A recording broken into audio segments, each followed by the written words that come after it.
Good afternoon, good evening, or good morning, depending on which corner of the globe you're tuning in from. We're thrilled to welcome attendees today from all over the world, the UK, the US, Europe, the Middle East, all the way to Papua New Guinea and the Pacific Islands, including the Cook Islands. Hello to everyone there. Special shout out to our guests joining from Doha and Pakistan. Thank you for being here. This is the second webinar in Southpac's AvSec webinar series, which is designed to bring awareness and insights to operators to encourage you to examine how well your security measures are being implemented and providing valuable advice on how they can be improved. So today we're fortunate to be joined by two of the most respected experts in the field of covert testing, Jim Termini, who is Southpac's Principal Advisor for Aviation Security, based here in Australia, and Paul Mason, Director of Redline Assured Security in the UK. You might have seen on the billing for this webinar that we're getting the band back together. If you know Jim and Paul's history, you'll understand that reference to why. They co-founded Redline Aviation Security in 2006 and built one of the world's most recognisable aviation security firms. Together, they pioneered the modern framework for covert testing that's now used globally. So they quite literally wrote the book, co-authoring the covert testing section of ICAO's Aviation Security Manual, which is Doc 8973. Paul remains at the helm of Redline, steering the ship and continuing to sharpen their services. We're particularly grateful he's pressed pause on his holiday to join us for today's session. And Jim has been busy for the last 2 years building the AvSec offering here at Southpac. And he has continued his work with ICAO while developing our growing suite of aviation security services, including our training. And to that end, just briefly, we are launching a new recognition of firearms, explosives and incendiaries RFX course in the coming days, so keep an eye out for that. As far as today's webinar, it will be very comprehensive. So if you have any questions that come up, please put them in the Q&A section or in the chat. If they're pertinent to what the presenters are talking about, we can try and address it at the time. Otherwise, we will leave plenty of time at the end to address any questions that arise. So without further ado, please join me in welcoming your hosts, Jim and Paul. Thanks, Katie. Good afternoon. Well, it's good afternoon for me, for everyone that's joined us, and many thanks for taking the time out of your day to join us. We know that covert testing is a fairly complex subject. It's something that ICAO, through its USAP CMA, is certainly pushing for all the right reasons at the moment. But from my travels around South Pacific and the region in general, it's fairly obvious that there is a lot of lack of understanding, really, of what it takes to implement a viable covert system testing program. So the objective of today's webinar really is just to give some high-level input and some ideas and some suggestions that Paul and I have developed over, the best part of 20 years now. And it's really what worked for us. It's what worked for our clients, regardless of where that was, whether that's from a very small island airport off the Scottish Hebrides or somewhere, all the way through to the London Heathrows and the Paris Charles de Gaulle's of the world. So the first thing to ask ourselves really, well, what is covert system testing? If we go back to ICAO, they simply define security testing as this: an overt or covert trial of an aviation security measure which simulates an attempt to commit an unlawful act. Now that's pretty simplistic, but actually it's a lot more complicated than that definition implies. Because for me, that definition implies that you can just give somebody something to carry through airport security that they shouldn't have, and that counts as a covert test. The reality is much more different to that. A covert system testing program has to take into account multiple factors. It has to be a reliable source of quality data that we as aviation security professionals can act on to make a meaningful change. Now, in a previous life where I was analysing a lot of covert test data, we had something like 62 different data points that we could analyze for every test. Not that all of those data points were implicated for every test, but we did take account of them. So that really just goes to show the wide variety of factors that really a modern system should be taking into account. Just to put some myths to bed, it's not an attempt to breach security. It's not a case of looking at what we can get through. And I know that some regimes that I've seen, that's exactly what they do. They understand a little bit of the airport security environment, and then the tester or the test coordinator will simply try and bypass security completely. And that is not the idea of this. So in terms of some general principles for testing,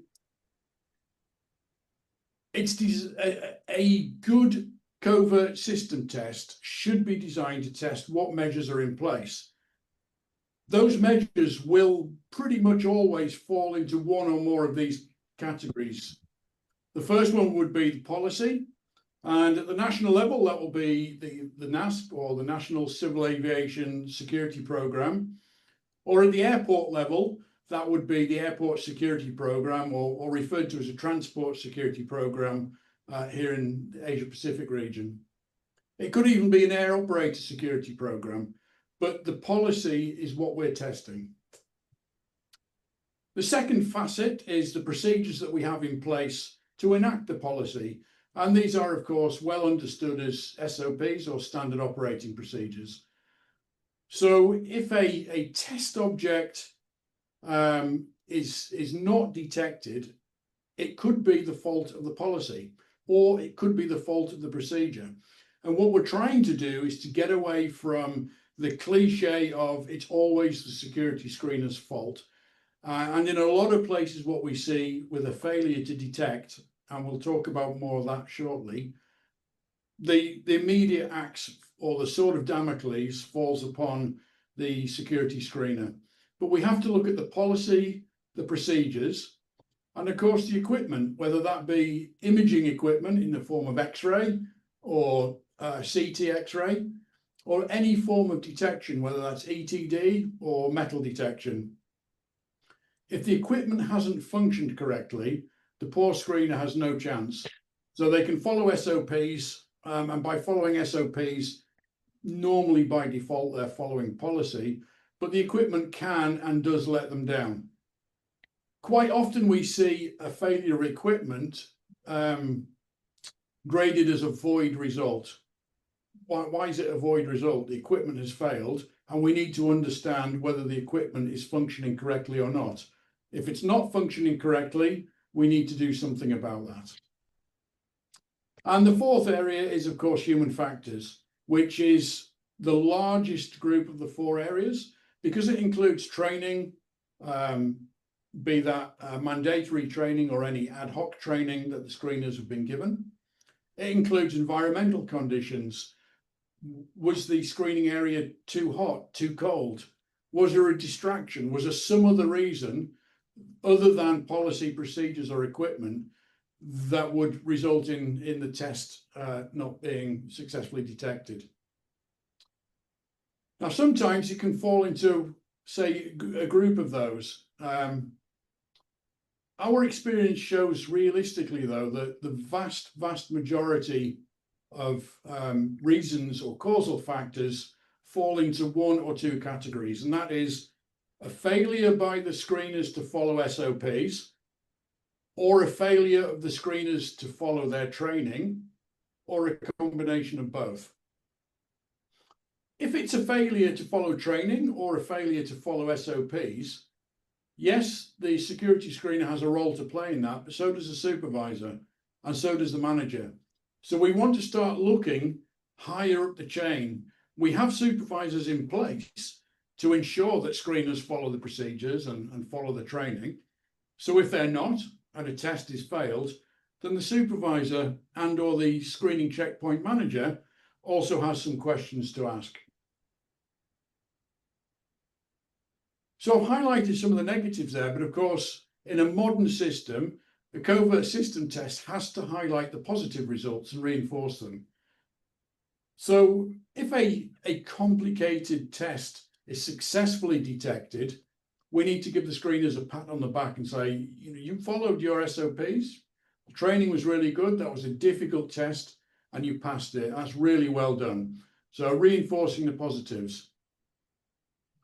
The outcome of every test, all of these data points, it has to be an accurate and objective account of what occurred from the start of the process, because it's a system test, not just a test of the screeners, all the way through to either failure to detect or test object detected.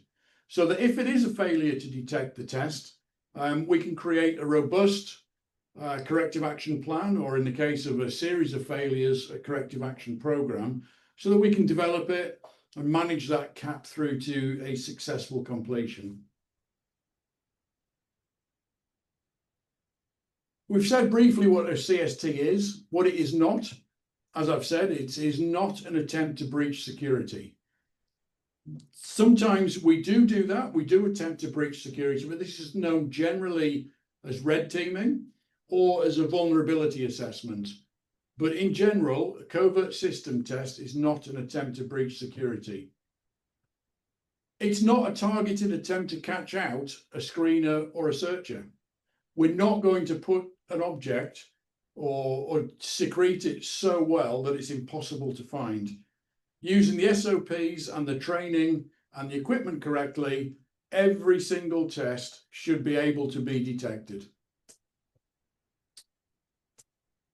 It has to replicate a viable threat so that we are testing the security measures in place to mitigate it. And that picture should be the 4 areas of policy, procedure, equipment, and human factors. But it has to replicate a viable threat. Otherwise, we are in danger of what's referred to as a negative habit transfer.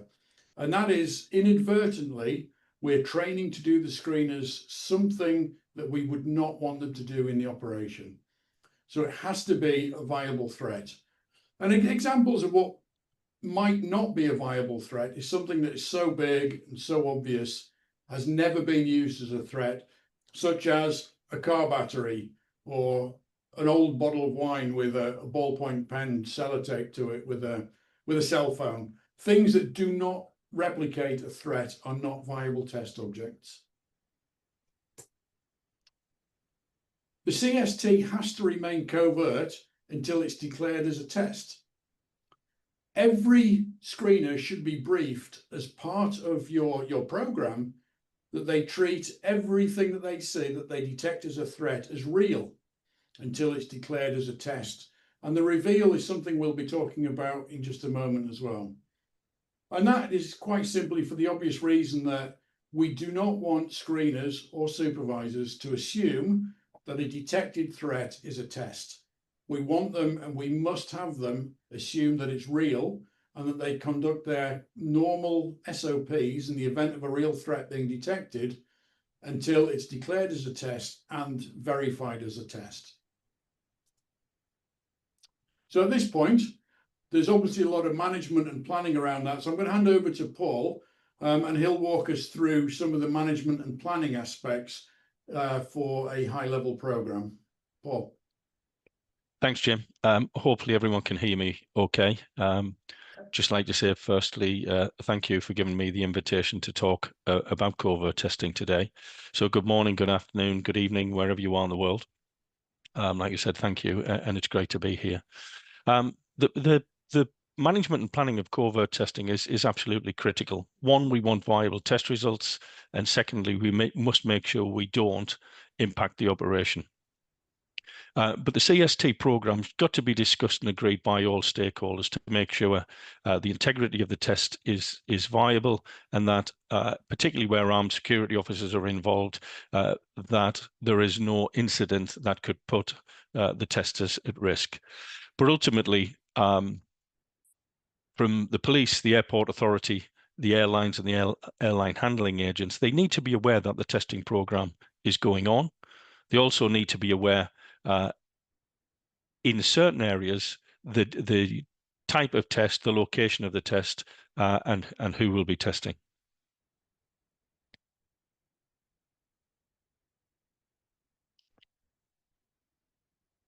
Just closing down. Sorry, I've got messages popping up. The Covert test itself, the process, if it's not fully understood and rehearsed before tests take place, then the test teams themselves can skew the results of a covert test. So those conducting the test themselves have really got to understand, A, what they're actually undertaking, how they're going to undertake it, and what they're trying to achieve as an outcome. That really helps them because that way they're able to gather the right level of data to be able to identify the root cause of any failures or the strengths of any passes. The test's got to be unannounced. As Jim said previously, a covert test has to remain covert throughout, right the way through until the test outcome is understood and the test is declared. However, the test itself has to be shared, as I said previously, with the key stakeholders, but it's got to be limited to those fewest people as possible, particularly when you start communicating it within security teams. They need to be aware there is a covert testing program. They must be aware there's a test program. Otherwise, when we come to reveal and declare a test, we wouldn't be able to bring a test to a natural conclusion. But what we found over many years of testing is as soon as supervisors and in some cases managers become aware of the tests, the test times, particularly where there are KPIs or quality metrics or scores that impact on them directly, then what we find is those tests information get out. And that's the worst thing you can do. A test, as security officer that's aware they're about to be tested is not a good outcome. As Jim said, we want screeners and our security people to be alert at all times, and that everything they see and do should be assumed as real until a test is declared. To help us do that, we make sure that there is a monthly test schedule. The CST, as we've said, is not to be shared with airport staff, but it's got to include things like the date of the test so that those authorities are aware the quantity of tests we're going to take, the test targets, ETD, arterial metal detectors, X-ray, etc. The types of tests being conducted at each test, the complexity of the levels within each of the test bags. Is it a bomb in a bag, or is it a test piece that's been deliberately disguised and some form of tactics have been applied to it? All the way down to the discretion and the identity of the passenger or the tester, who they are, what's the purpose of their journey, etc., etc.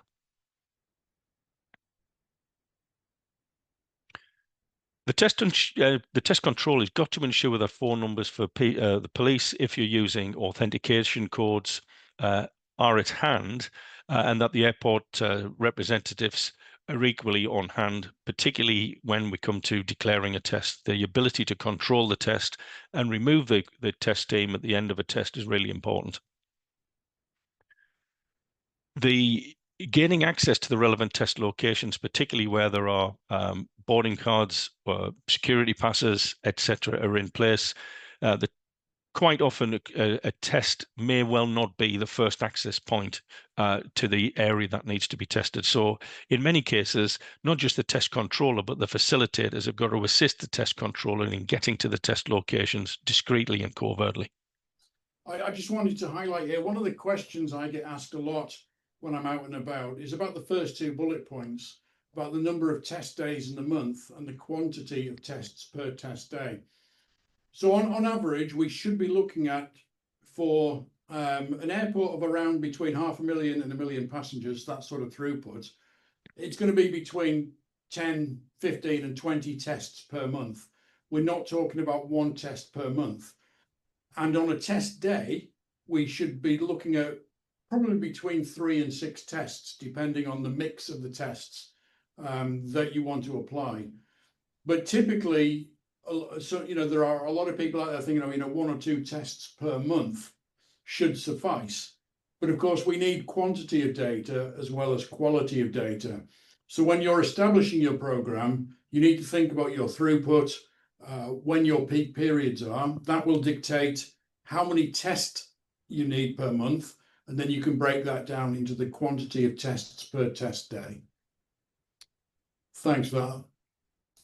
Yeah, the other thing, just to come on the back of that, Jim, is every facility, every airport, every security location acts differently. And what we quite often see is the pattern of life that the first test, particularly the first failed or the first declared test, can result in.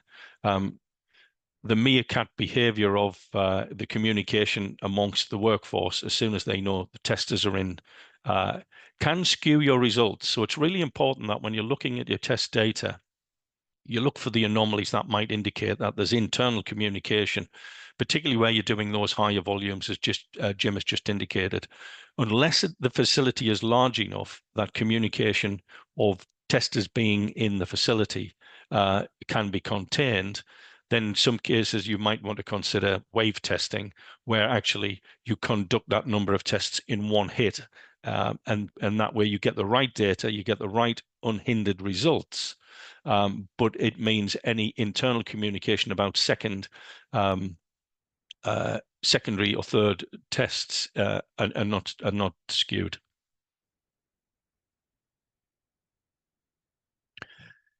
In terms of the schedule, it's important that the schedule has the right level of data, and that's to make sure there's no miscommunication within the team. Having it written down is really important, particularly if a test were not to go to plan. We need to make sure that a test was correctly planned, it was scheduled, and it was communicated to all the relevant parties. That way, it's not left to word of mouth or for miscommunication between teams as to what they were testing, where they were testing, why they were testing, and who they were testing with. So a schedule is really important. It also allows you to build up patterns. So you can see what was tested, the frequency of testing in a location. So the schedule actually becomes part of your metrics to make sure that the same people are not testing the same locations and that the locations are not being over-tested or under-tested.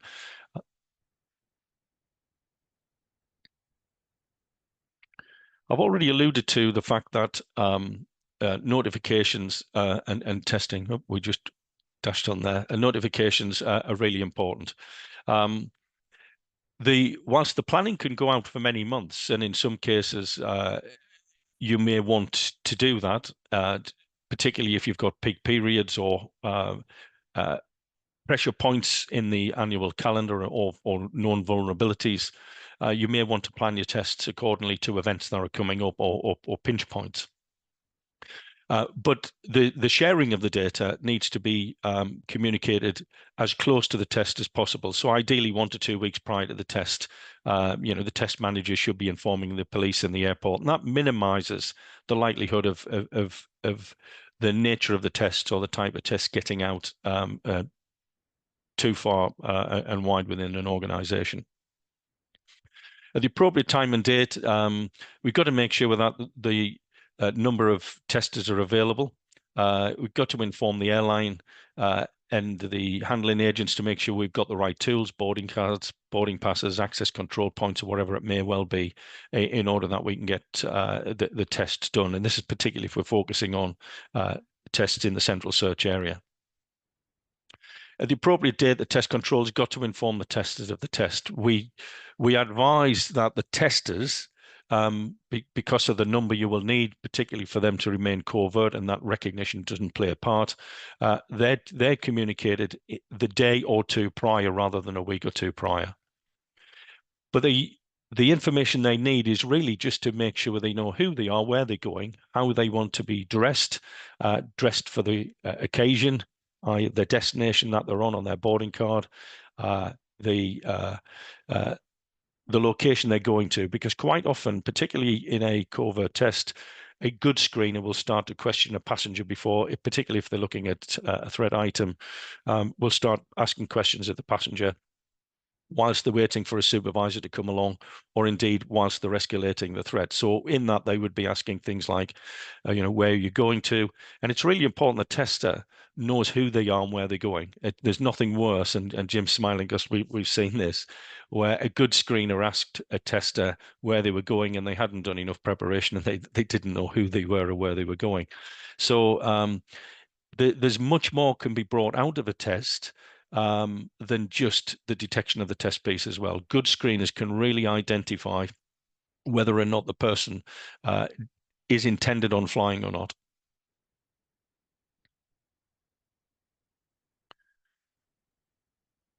The role of a test controller is considerable, and we advocate the use of a checklist to make sure that, a bit like being a pilot, I guess, when you're overwhelmed in a live environment, human nature can impact, and steps can be missed out, and we've got to ensure that no steps are missed out, largely to make sure that the tests are always objective.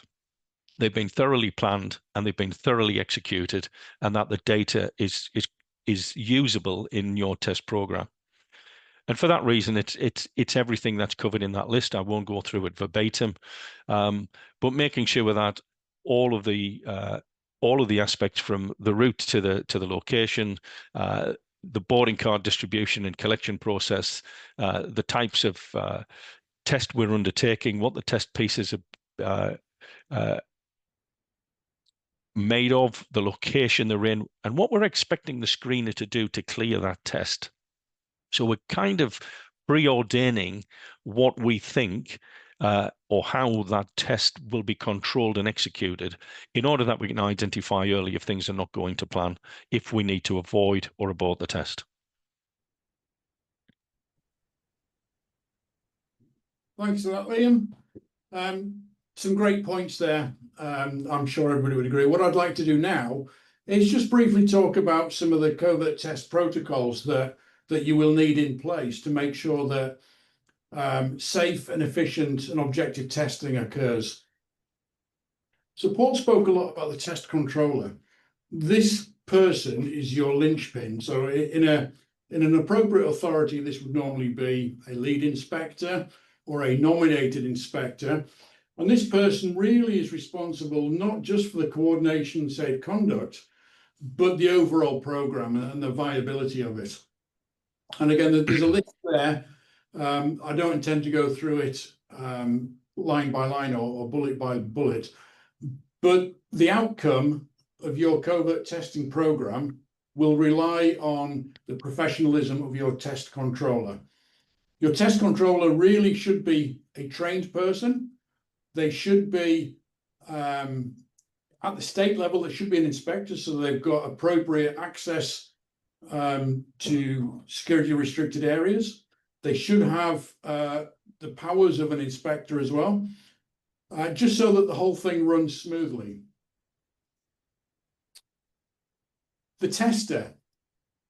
Now, in our region, I've heard some stories of where authorities or airport authorities have been using regular passengers to carry test objects through security. Through PASO, the Pacific Aviation Safety Office, we issued a memo about that and identified that it's really not a good idea just to use random people, because the fact is that in a lot of cases, an offence is being committed through the delivery of covert system testing. And it's only if you are an authorised tester where you have the appropriate paperwork and the appropriate exemptions from the law, because it is in the public interest to test aviation security. And in a lot of cases, it's regulation that security is tested. And you cannot extend that legal authority to somebody without them being correctly trained, without them knowing what they're doing. But most importantly is if we don't know who the person is, it could be a reporter from the local paper. And what happens then if they carry, let's say, an inert IED and it gets through? That reporter then suddenly has a great headline for the local paper. So using regular passengers is strongly, strongly discouraged for everybody's own safety and integrity. And when we look at the tester's responsibilities there, we can't expect just Joe Bloggs to do that. Your testers should have at least been through a day's worth of training so that they understand what the role of the screeners are. We're not just here to say test object detected, test object not detected. We have to be able to determine why we got the result that we did. And it is very rarely a clear-cut case of, yeah, they got it, but, you know, they kind of stumbled across it. So your testers are critical individuals. From a state authority, we would tend to use admin staff because you need a range of testers that meet a wide demographic. They need to be male, female, and in this day and age, everything in between. You need old, you need young, you need, if possible, different religions, different disability statuses to get as wide a range of quality and quantitative data as you can possibly get. So we're going to talk now about some of the basic types. Now, there are a lot of different types of covert system tests, and certainly Paul and I have developed a lot of different types over the years, including things like unaccompanied baggage, hold baggage, which is extremely complicated and is almost unviable with an automated system. But the more basic CST types would be, the first one is a body. So in a valid body test, the test controller will issue one test object at a time to the tester and then send them through. We never give two test objects at the same time. This was something that we learned very early on in the days of testing in the UK, actually, in that we tried to maximize the use of the testers and get two tests done. But what we found that in reality was that if a tester had a threat object in a bag and one on their body, they would tend to be cognitively disassociated from the other test, whichever was detected first. So for safety, a tester should either be doing a body test, in which case there is nothing in the bag, or a bag test, in which case there is nothing on the body. So a valid bag test involves the tester's bag having a test object at an agreed complexity level and one at a time through the testing regime. Now, let's just take a sidestep for a moment into the complexity level. So an X-ray image is based on two factors, really. It is based on the density of the commodity in the bag, and it's based on the superimposition of the material that the X-ray is detecting. So in order that the test is detectable, you have to be sure that the bag isn't too complex whilst being complex enough to test the skills of the X-ray screener. And to that end, what we would recommend, if at all possible, is putting the test object in the bag and then X-raying it before the test is conducted so that the tester and the test controller fully understand the image that the screener is going to be presented with. And then finally, the most basic type is an access control. So this is simply where the tester tries to socially engineer SRA entry. And then there's various ways you can do it. You can use invalid credentials or no credentials at all, which means tailgating. Tailgating is a really useful exercise because it teaches a lot of people the importance of challenge procedures and of their SOPs when entering an SRA. So, notwithstanding that the gun in the picture is bright red and I couldn't change it, let's have a look at test object detected protocol. So in this case, the test object has been discovered using the correct training and the correct SOPs. So from the tester's point of view, as soon as the test object has been detected, or they recognize the airport's escalation procedure, and that can be a code word, It can be a supervisor pressing a distress button. There's a range of things that it can be.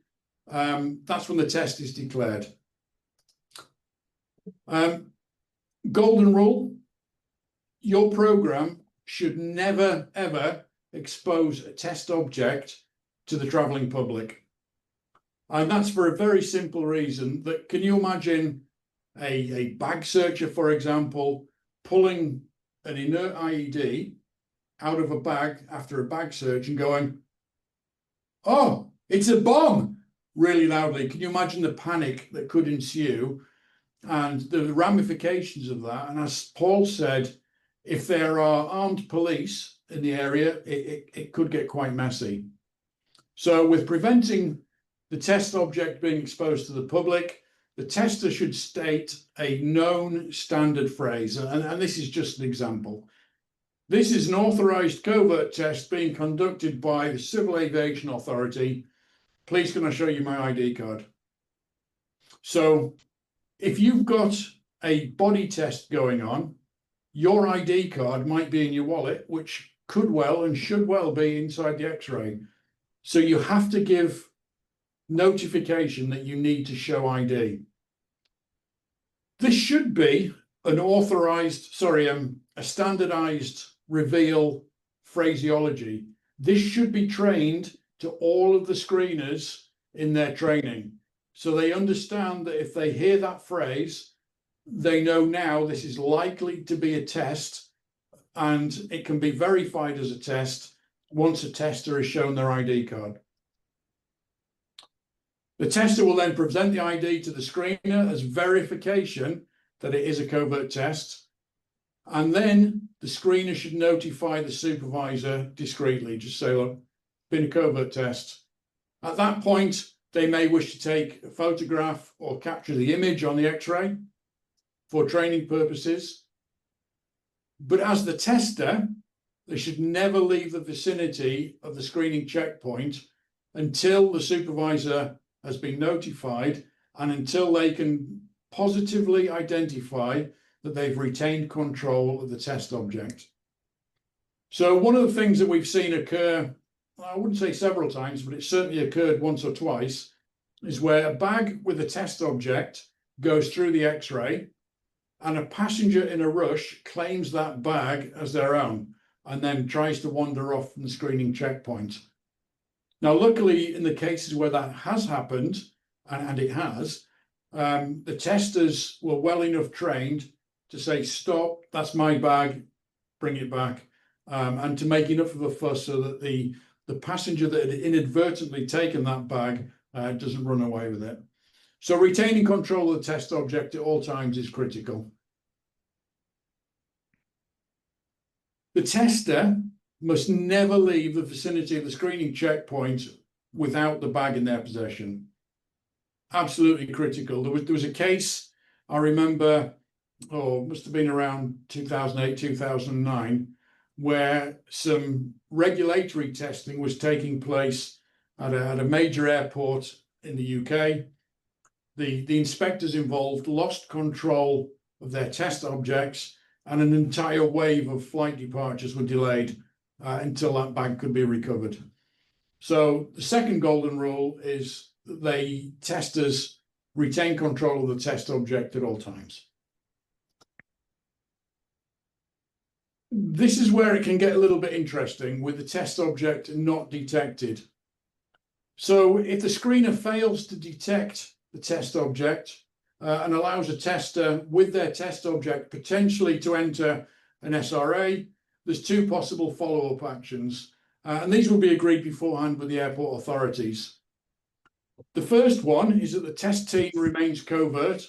They exit the SRA by an approved method using some kind of an excuse and contact the test controller for an escort to leave the SRA. That could be through a staff entrance, an alternate entrance, or any other form of door. But this prevents, or it should prevent, the smoke signals going up.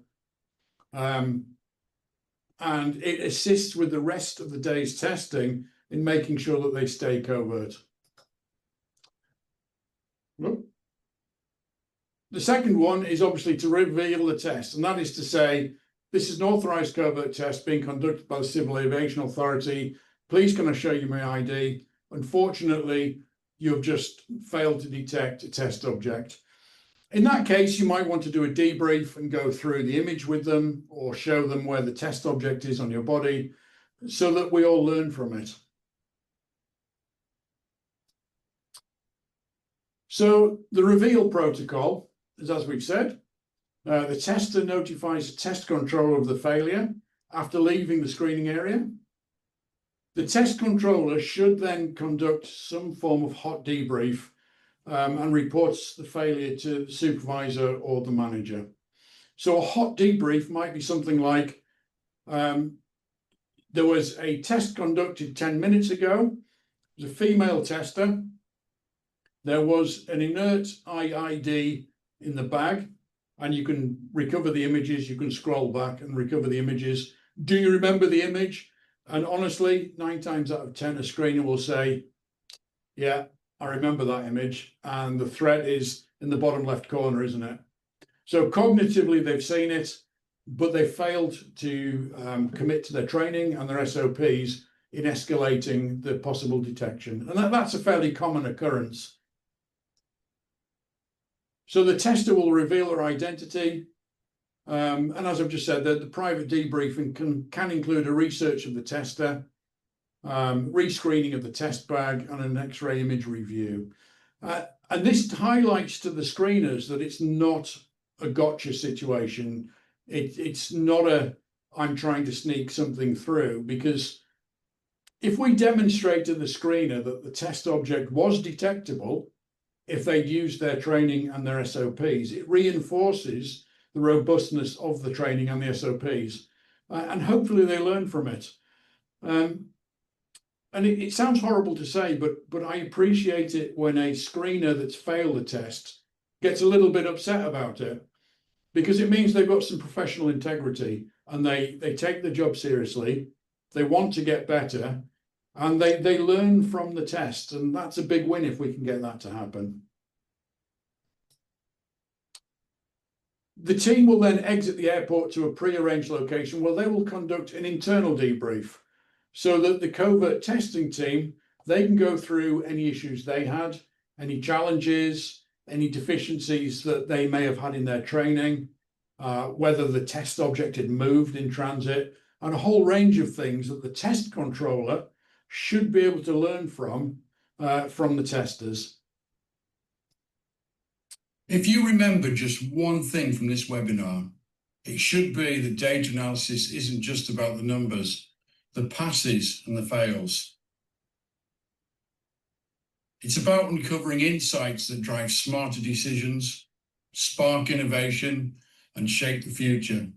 In a world awash with information, and much of it's artificial these days, your analysis of covert testing remains the key to turning raw data into actionable intelligence.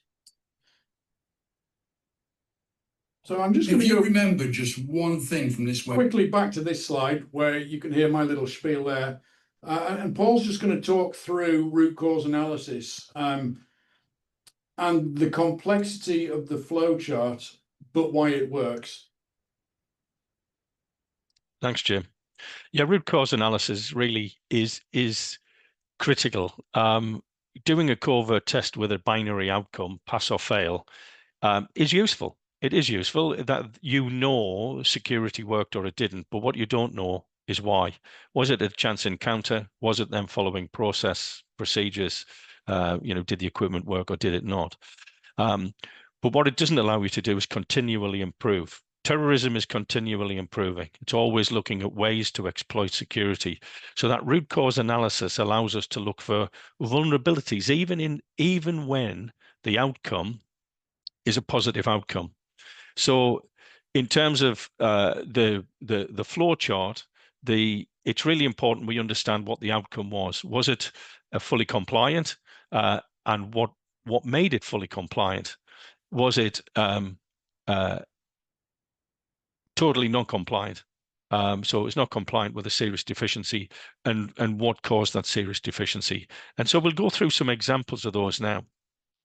Fully compliant is as it says. Everything was done. SOPs were followed. Training was employed.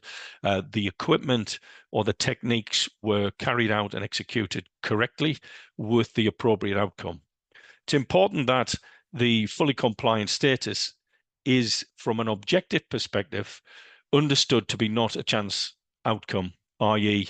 they didn't follow the process, but they still managed to stop the test piece getting in. And that would not be fully compliant. Fully compliant means they adhered to everything they've been trained to do in the right order sequence to the right outcome. Something that's compliant, but you expect improvements, so compliant, improvement, desirable status, and you will have your own methodology of grading these. But there is always that outcome where it was compliant, the test piece or the test outcome was the positive result you looked for, but the technique was a little bit messy, and had there been something perhaps in a different location on the body, they found the test piece in the leg, but they failed to check the small of the back, for example. So compliant, you found the test piece, but you missed a big area of the body. When we get to non-compliances, non-compliant with a minor deficiency would be the non-compliance was relatively straightforward in terms of it was a signature. It was the overall outcome was not that serious, and it can be tweaked or fixed with a minor change, a minor correction, or a minor modification to training, behavior, practice, process, or equipment. When we get to the serious deficiencies, though, something that would ultimately result in a significant breach of security, i.e. a failed detection of an IED that is now on board an aircraft, or a prohibited article on the body now on board the aircraft. That means that something significant has happened. And it's really important we understand, was it, as Jim said previously, the standard operating procedures, there was the training, was it the equipment? And it's surprising how many equipment failures we see resulting in non-compliant with a serious deficiency. And that could be down to things like the STP hadn't been run through, which is the standard test piece, hadn't been run through the X-ray equipment, or the equipment requiring calibration, or the screener failed to interpret the imaging, particularly with computed tomography, failed to understand the messaging and the alarms that are being provided by the equipment.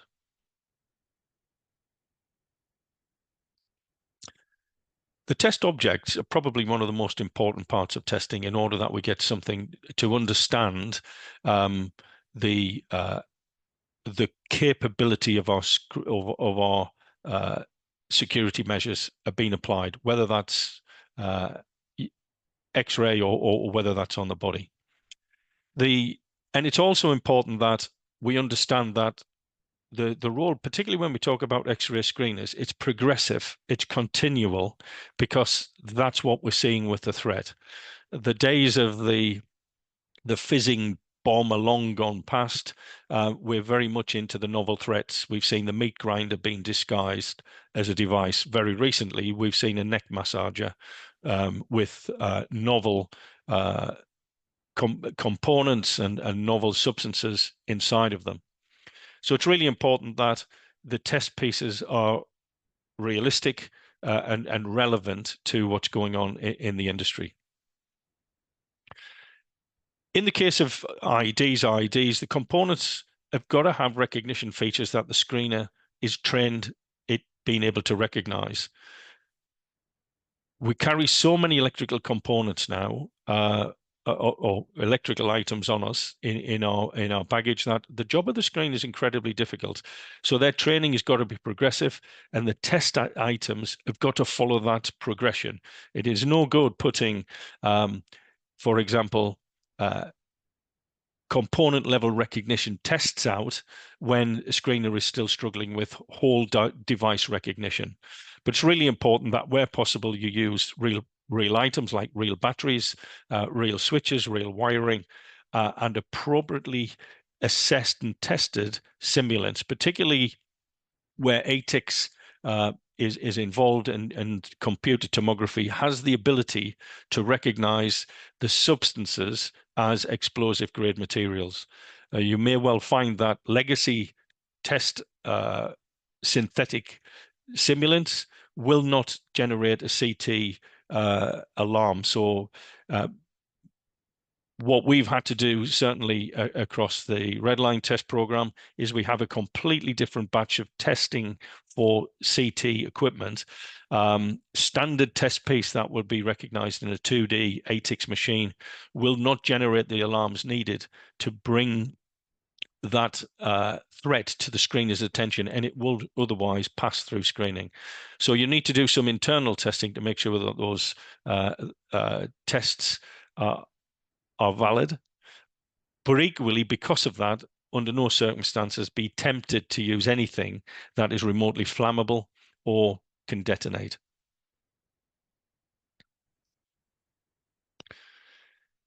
In terms of testing metal detectors, rather than using knives or firearms and the likes, what we're really doing here is we're just testing the ability for a screener to identify and resolve an alarm that the equipment has detected somewhere on the body.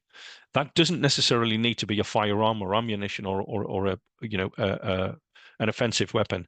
It can be something innocuous, a teaspoon, something that is safe to carry but is going to guarantee a bunch of keys, for example, sufficiently placed around the body will generate the alarm you need. The X-ray, or sorry, the screener doesn't need to be able to recognize that the item you're carrying is a knife. That's a different part of the process. What we need the screeners to be able to do, or the searchers to be able to do, is resolve metallic items on the body accurately, quickly, and not be distracted. So we're just going to go through some examples here and really just to bring out some of the key recognition features.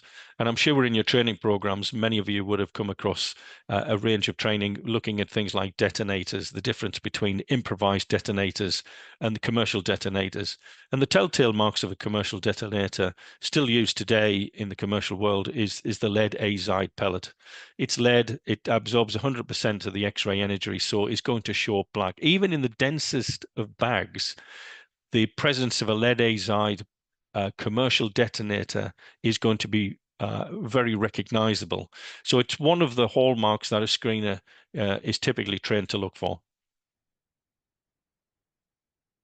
As you can see here, it stands out very readily, as does the organics on the right-hand side.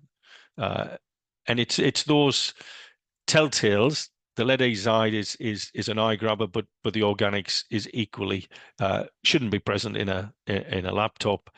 Grabs the eye, grabs the attention of a screener quickly.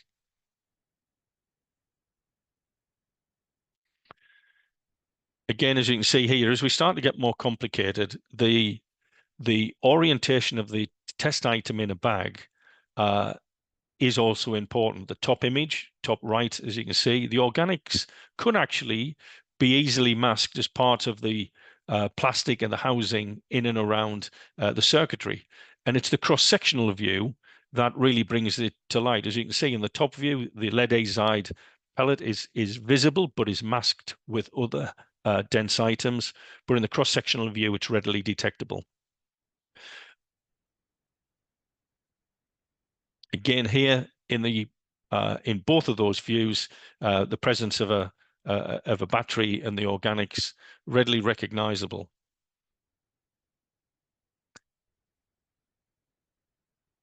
The key element here really to bring out is that in each case of each of these test items, I would hope that none of you have had any difficulty in being able to apply, basic recognition to the items. At least 3 of the component parts of the ID are recognizable and would be recognizable if they were placed in a moderately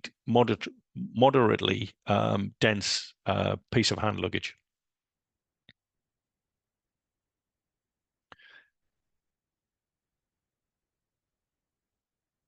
Not a lot really to say about the pistol or the firearm here. Readily recognizable even in a stripped down form for more screeners. And a lot of these images The screeners don't really need to be able to recognize the item from the picture because the X-ray image is quite unique. Knives pose a particular problem, and the use of the enhancements, the use of the cross-sectional views are really important, because if the blade is side on, then it can just appear as a very thin, faint blue line and not necessarily recognizable. Brilliant, thanks for that, Paul.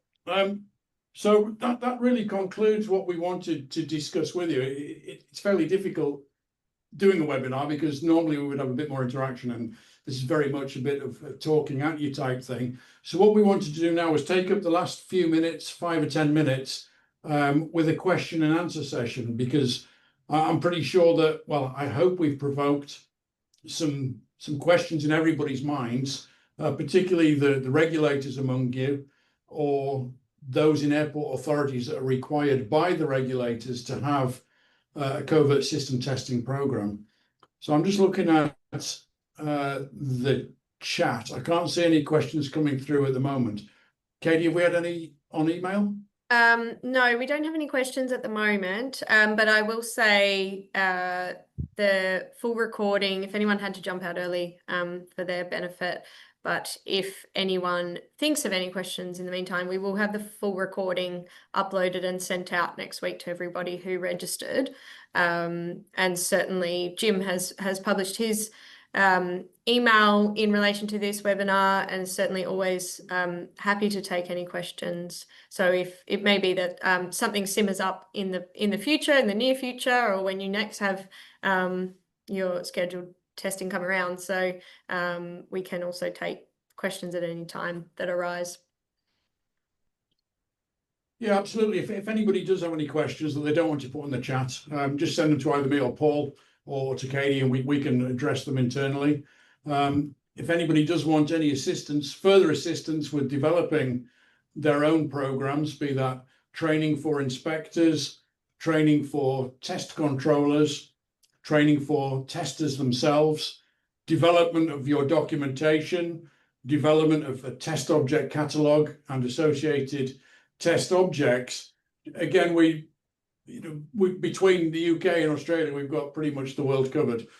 So nowhere is going to be a problem for us, if that's what you would like to hear from us. Oh, we do have one that's come up. Thank you. How do we motivate the staff who are failing covert tests regularly? Paul, do you want to start with that one? Yeah, absolutely. There's nothing more demoralizing for a screener. We do around 20,000 tests a year, and we see this quite routinely. It's not the failing in many cases of the screener, and we've really got to sympathize with them. This is where an objective test program will really allow you to help those people overcome their challenges. There's clearly something wrong, either in their understanding of what it is they're expected to do, but understanding why they're failing. For example, if that screener has been very unfortunate and every time it's been actually the covert test has failed because of the equipment or the procedure not being correct, then if there's no follow-up, there's no root cause analysis, there's no understanding of that root cause, it's very difficult to give a screener a program of improvement. Where we have screeners who fall into that category, we tend to take them out and put them through some what we call toolbox training. We put them through a series of overt tests. So we will look at the type of tests they're failing. We will build a series of bags with images relevant to that cognitive weakness. And we'll sit next to them and we'll ask them to talk through their actions of how they're using the equipment to identify the threat. And we try to, from that process, try to identify if there's anything further impeding their progress. And quite often it's the case of taking it all the way back to actually just putting, for example, if it's failure to detect knives, putting knives in bags and putting a range of knives in bags through that toolbox training and building up their confidence in their own ability to see the threat in the first place, and then building up the complexity of the bags in order that they find it. If it's and if it's not a bag, if it's on the body, then quite often the only time we see consistent failures on the body is two categories, really. One is inconsistent application of a thorough body search, or operational pressure, where they don't do a thorough body search because there's operational pressure placed on them to do it quicker, and they cut corners. But I do sympathize with any screener that's repeatedly failing tests, but it's really that continual improvement program that takes them out of that process and gets them on the road to recovery quickly. Yeah, thanks for that. Mark, hi. Good to have you on the webinar, mate. Any remarks on testing in the air cargo environment? Yes, air cargo is surprisingly easy to test. We developed programs for testing a range of rackers, be they fast express operators, the likes of FedEx, UPS, TNT, RMX, people like that. They're fairly easy to test because of the inconsistency with the commodities that they're screening. So it's quite easy to create, just for the want of an example, a box, put personal effects in it, put a carefully placed threat object in there, insert it into the supply chain as close to the screening point as we can without the screeners becoming aware of the test, and then observing it through the DSA, the designated screening area, through the screening process, and then having a third person to intercept it on the way out in the case of a failure to detect. A lot of the time, the screeners won't be looking at the external markings on the box. They're just looking at a sausage stream of boxes coming through. So there's various things that you can do to help prevent losing control of the test object. Marking the box, for example, with bright red stickers saying do not load onto an aircraft under any circumstances, and just retaining control through CCTV, that can have some good effect. Where you're screening homogeneous cargo, it gets a bit more complicated because you need access to that. And actually, homogeneous cargo is very easy to screen. They're just looking for an anomaly, something that's not the same as every other package. But you can still do it. It's just a case of working out your intercept point for inserting the test object into the supply chain and then intercepting it before it goes either into ULD or it's palletized and shrink wrapped. So yes, the answer to your question is yes, it can be done. It's relatively easy. It's actually a lot more straightforward than whole baggage screening, for example. Got Cool. a thumbs up from Mark. Good answer. Thanks, Jim. Okay, well, it's just gone after 5 o'clock here in Queensland, and wherever you are in the world, we've just gone over the hour. So we might wrap it there, unless there's any last burning questions from anybody to throw in the chat or the Q&A. Here we do. Maybe just a comment from Ian. We have found that cargo covert testing was a lot harder than covert. Well, that's interesting. Baggage testing.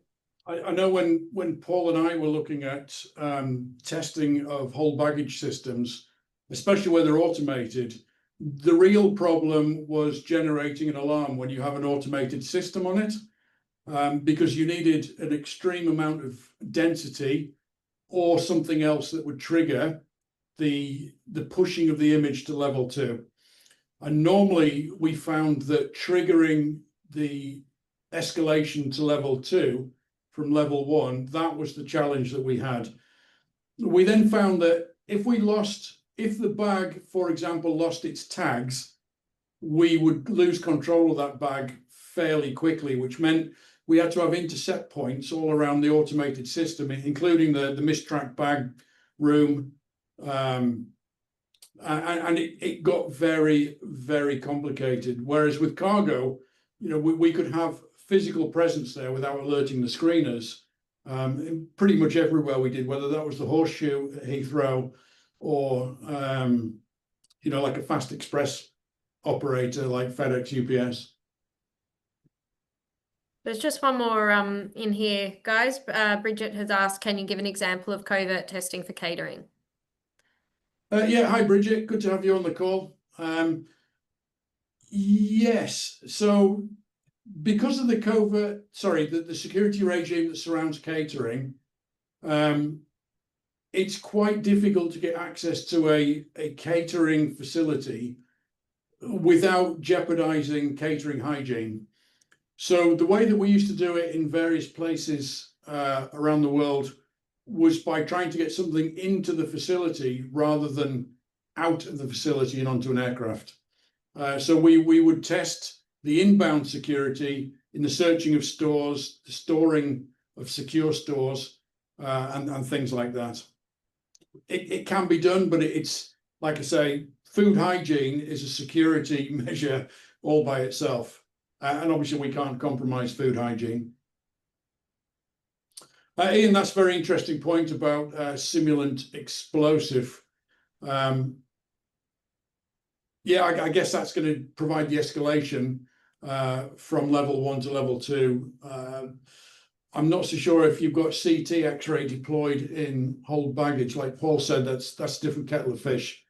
But yeah, that's a good point. Thanks for that. We are going to have to wrap it there.